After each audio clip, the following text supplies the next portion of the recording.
కోరికలు తీర్చే కల్పవల్లిగా మేము ప్రసిద్ధిగా కాచింది. ఇక్కడ మేము ఏ కోరిక కోరుకున్నా మాకు కోరిక తీరుతుంది కాబట్టి మేము ఎదురు దీపం ఇచ్చేసి మేము ఏ కోరిక కోరుకున్నా మేము దానికి అమ్మవారు మా కోరిక మళ్ళీ వచ్చే సంవత్సరం కల్లా తీరుతుంది కాబట్టి మేము ఇక్కడ తండోపతండాలుగా వస్తున్నాము.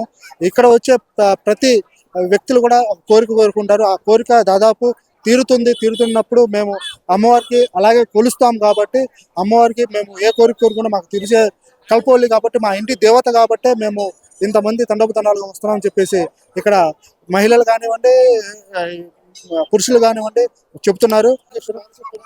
Okay okay no problem. Okay no problem.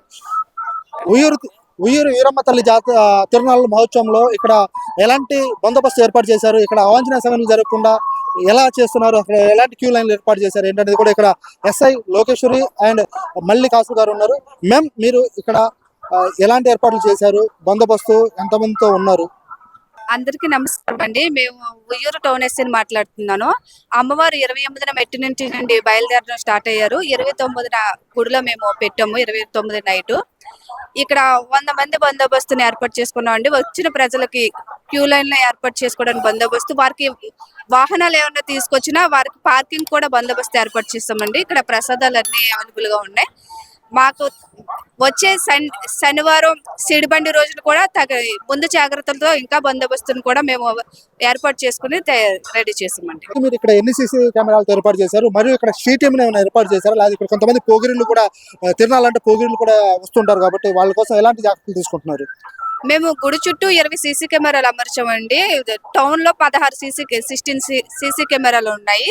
2 she teams అనేవి ఏర్పాటు చేసామండి. ఎవరైతే ఈవ్ టీజింగ్ వాళ్ళు ఉంటారో వాళ్ళకి వెంటనే కౌన్సిలింగ్ ఇచ్చి స్టేషన్కి వెళ్ళి తగిన జాగ్రత్త ముందస్తు చర్యలు తీసుకునేలాగా మేము ప్రిపేర్ చేసుకున్నామండి.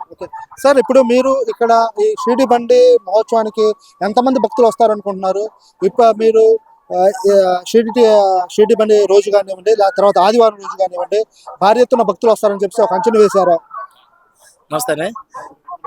ఈ సండే కానీ ఈ సండేస్ కానీ సిడిబండి రోజు కానీ సుమారు 30,000 మంది భక్తులు వస్తారని అంచనా ఉంది మాకు. దానికి అనుగుణంగా ఎస్పీ గారి ఉత్తర్వుల మేరకు బందోబస్తు పెంచుకోవడం జరిగింది. కట్టుదిట్టమైన బందోబస్తు ప్రజలకు ఏ ఇబ్బంది జరగకుండా, దానికి ఎటువంటి పిక్ పాకెటింగ్ అనేది జరగకుండా దానికోసం క్రైమ్ టీమ్ ఏర్పాటు చేస్తాం. ప్రజలకు ఎటువంటి ఇబ్బంది జరగదు. క్యూ లైన్స్ కానీ అన్ని విధాలుగా సీసీ కెమెరా పెట్టడం, ఎస్పీ గారి ఉత్తర్వుల మేరకు ప్రతిదీ కూడా కట్టుదిట్టంగా బలంగా బందోబస్తుని గట్టిగా వేసుకున్నాం మేము. సో ఎవరికి ఏ ఇబ్బంది లేకుండా చూసుకుంటాం అందరికి కూడా. ఇదండి ఇక్కడ ఉన్న పోలీసు ఎస్ఐ గారు చెప్పారు. ఇక్కడ ఎలాంటి ఇబ్బందులు జరగకుండా ఇక్కడ షీ టీంను కూడా ఏర్పాటు చేస్తాము. పిక్ పాకెట్స్ జరగకుండా కూడా మేము అన్ని రకాల సీసీ కెమెరాలు కానివ్వండి, ఇక్కడ బందోబస్తు కూడా ఏర్పాటు చేయడం జరిగింది. మనం చూస్తే ఇక్కడ చూడండి, మా క్యూ లైన్ కూడా వాళ్ళు ఏర్పాటు చేయడం జరుగుతుంది కాబట్టి మాకు ఎలాంటి ఇక్కడ ఇబ్బందులు ఉండదు. ఇక్కడ మేము ప్రతిదీ కట్టుదిట్టమైన భద్రత ఏర్పాటు చేశాం కాబట్టి మేము దాని తగ్గట్టుగానే ఇక్కడ ఎస్పీ గారు అండ్ డిఎస్పీ గారు ఉత్తర్వుల మేరకు మేము పనులు చేస్తున్నాము. ఇక్కడ ఎలాంటి ఇబ్బందులు ఉండవు అని చెప్పేసి వాళ్ళ మాటలు తెలుసుకున్నాం. మేడం, మీరు ఎన్ని సంవత్సరాల నుంచి వీరమ్మ తల్లి గుడి ఫస్టేనండి, మాకు తెలీదు. వినుకొండ మాది. మీరు ఎక్కడ వినుకొండ నుంచి వచ్చారు? కాదండి, ఇక్కడ ఉంటున్నాం, అశోక్ నగర్ లో ఉంటున్నాం.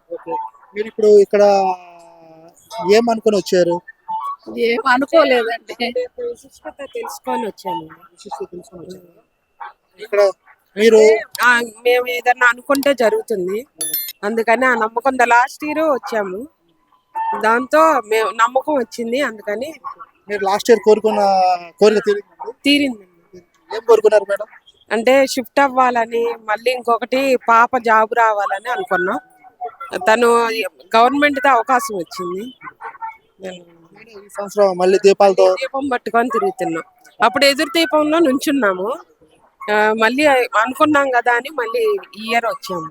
మ్యామ్, మీరు ఎన్ని సంవత్సరాల నుంచి వస్తున్నారు మేడం? 3 years నుంచి వస్తున్నాం అండి. మీది ఏ ఊరు మ్యామ్? మేము హైదరాబాద్ నుంచి వచ్చాం. తిరునాళ్ళు ఇక్కడికి దీనికోసమే వచ్చాం.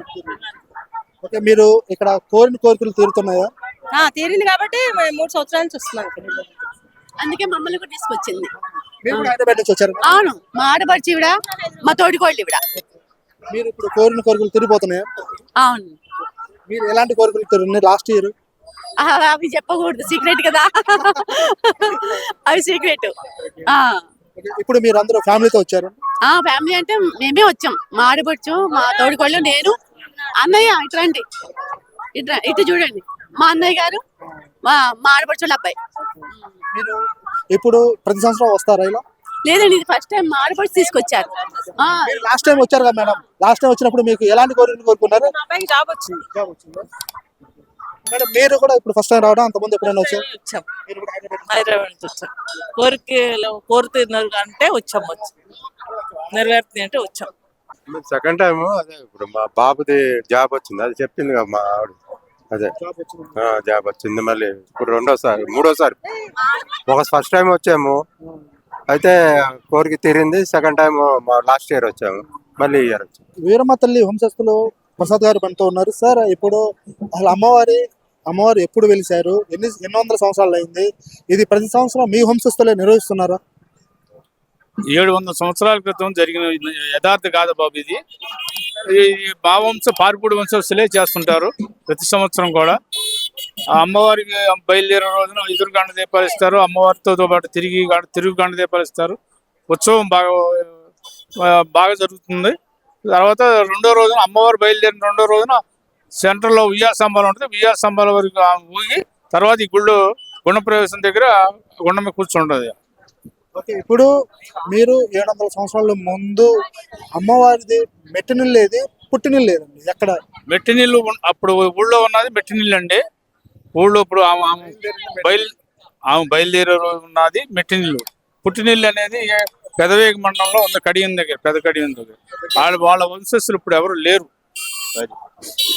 ఇప్పుడు ఇది మీ మెట్టినిల్లు కాబట్టి, పార్పుడి వంశ మెట్టినిల్లు కాబట్టి ఇక్కడ ఇంకా ప్రసిద్ధిగా ఇంకా ఎక్కువ మంది, మీరు రేపు షిరిడి బండి ఉత్సవాలకి ఎంతమంది వస్తారని చెప్పేసి అనుకుంటున్నారు? సిడిబండి ఉత్సవం అనేసరికి ఒక 10-15 మంది రావచ్చండి అమ్మవారికి. అది దళితులకి ఒక అవకాశం ఇచ్చినప్పుడు, గుణ ప్రవేశం జరిగేటప్పుడు గుణంతో కొంతమంది అడిగితే వేరే వాళ్ళు ఎవరు తవ్వనన్నారు. దళితులు తవ్వి ఆమెకు సహాయం చేశారు కాబట్టి వాళ్ళకి అవకాశం. సిడిబండిలో ఆ సంవత్సరం పెళ్లి అయ్యే దళిత కుర్రాడు సిడిబండి ఉత్సవానికి ఊరేగిపిస్తారు. ఓకే, ఇప్పుడు షిడిబండి ఉత్సవాల్లో ఆ రోజు అరటికాయలతో ఆ పెళ్లి కానీ షిడిబండి మీద ఉన్న కుర్రల్ని కోరితే ఆ కింద పడిన అరటి పన్ను నైవేద్యంగా భావిస్తారని చెప్పేసి చెప్తున్నారు. అది ఎలాంటి కారణాలతో అలా జరుగుతుందండి? అంటే పుణ్యం అనే ఇప్పుడు వచ్చిన భక్తులు దేవత కదా, ఆ ప్రసాదం తింటే పుణ్యమని లేడీస్ జెంట్స్ ఆ విధంగా తీసుకుని తింటారు. 11వ రోజు సిడిబండి ఉత్సవం, 11వ రోజు వస్తుంది సిడిబండి. ఈరోజు ఉయ్యూరులో వీరమ్మ తల్లి తిరునాళ్ళ సందర్భంగా మరి మా రాజులపాటి పణి బ్రదర్స్ వాళ్ళ మిత్ర బృందం ఎన్ఆర్ అమ్యూజ్మెంట్ పేరుతో మా బాలకృష్ణ వీళ్ళందరూ ఇక్కడ మరి పిల్లలకి పెద్దలకి వినోదాన్ని కలిగించేటటువంటి ఐటమ్స్ అన్నీ కూడా ఇక్కడ పెట్టడం జరిగింది.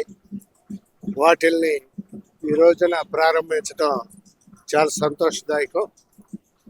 వీరమ్మ తల్లి దయతో ఈ 15 రోజులు కూడా తిరునాళ్ళు బాగా జరిగి ఈ అమ్యూజ్మెంట్లో మరి ఐటమ్స్ అన్ని కూడా బాగా నడిచి మనాళ్ళకి మంచి లాభాలు రావాలని, అలాగే వీరమ్మ తల్లి చల్లని చూపు చూసి మన ఉయ్యూరు ప్రాంత ప్రజల్ని ఆరోగ్యాలతో అష్టైశ్వర్యాలతో వాళ్ళందరినీ కూడా తొలతూగే విధంగా ఆశీర్వదించాలని చెప్పి కోరుకుంటూ మరొకసారి మన మిత్రులందరికీ కూడా బెస్ట్ విషెస్ తెలియజేస్తాను. Thank you.